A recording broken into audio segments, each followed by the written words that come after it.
monde, je suis ravie de vous retrouver aujourd'hui dans cette nouvelle vidéo où on va parler multiplication de nos plantounettes. On est au printemps, la luminosité devient plus forte, nos plantes reprennent leur pousse, on va pouvoir commencer à multiplier et ça on adore.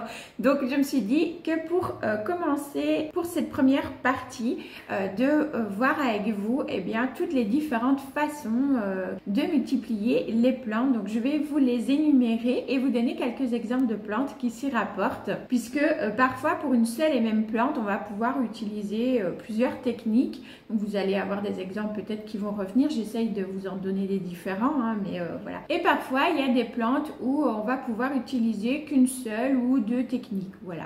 Donc on verra ça de toute façon plus en détail dans de prochaines vidéos, puisque celle-ci c'est la première de cette série un peu de multiplication. Là c'est une vidéo un petit peu plus globale, mais je vous ferai par la suite d'autres vidéos en reprenant chaque technique une par une pour vous l'expliquer et pourquoi pas le faire avec vous en vidéo, comme ça vous aurez un petit visuel, ça pourrait être sympa. Donc pour cette première vidéo, je vais commencer par les stolons.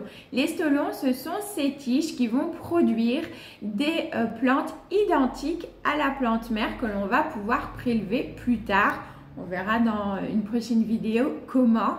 Donc là, l'exemple classique que l'on donne souvent sur internet, c'est les fraisiers. Voilà, c'est l'exemple qui revient un petit peu plus souvent, mais ce qui nous intéresse, c'est les plantes d'intérieur. Donc là, on va avoir par exemple les saxifrages ou encore les chlorophytum.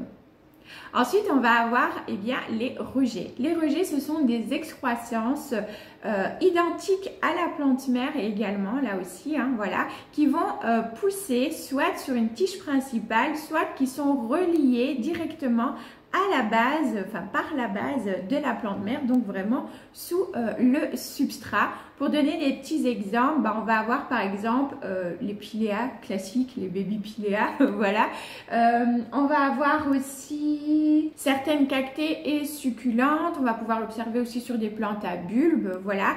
Et pour la tige principale, là je vais vous donner l'exemple classique. On va pouvoir observer ça sur les orchidées. Vous allez avoir un bébé orchidée qui va pousser sur la hampe principale de l'orchidée. Et là donc ça s'appelle un kéki.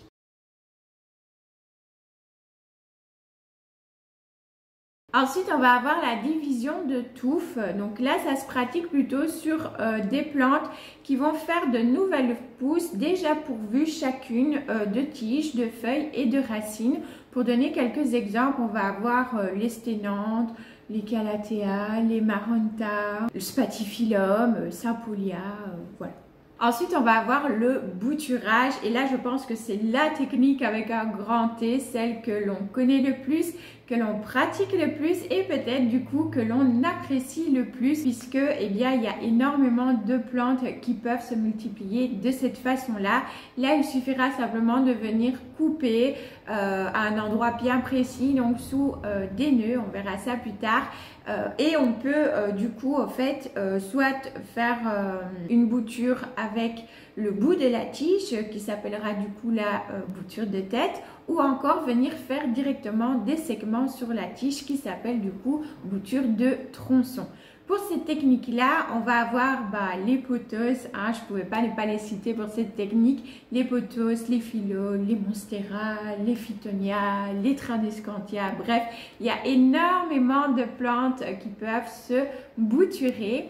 Et on va pouvoir aussi faire ce qu'on appelle des boutures de feuilles. Donc là, on va simplement prélever une feuille.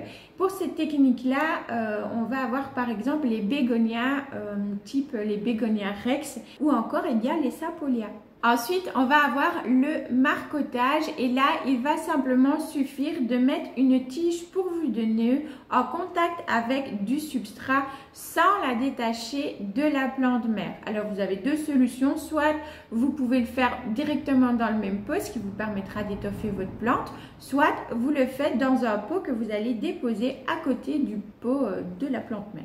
Et là, pour les plantes, pareil, des pothos, certains phyllos, les tradescantia, les phytonia, voilà. Ensuite, on va avoir le marcottage aérien. C'est une technique qui est expliquée dans les livres plus anciens aussi. Je vous mets une photo d'un livre que moi j'ai ici à la maison qui date de 81 ou 83, je crois que c'est le Rider Digest ou quelque chose comme ça, avec mon magnifique accent anglais comme d'hab. Si vous avez l'occasion de vous procurer ce livre-là, alors neuf, je pense que vous ne le trouverez pas.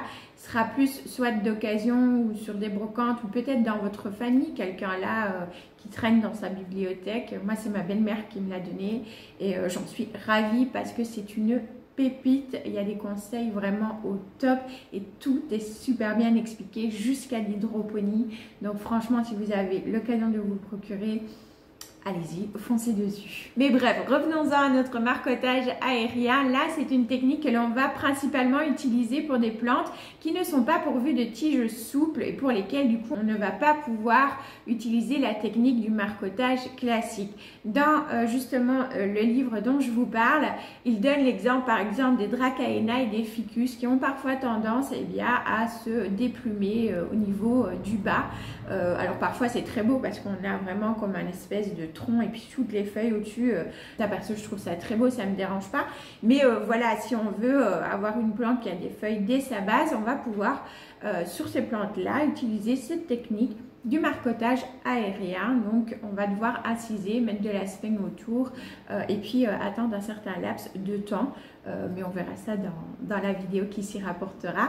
Et de nos jours, c'est une technique qui revient aussi pour deux types de plantes qui sont pourvues de racines aériennes et aussi avec voilà, des lianes ou des tiges principalement qui ne peuvent pas être pliées, comme par exemple le Monstera ou encore le Phylloverrucosum aussi.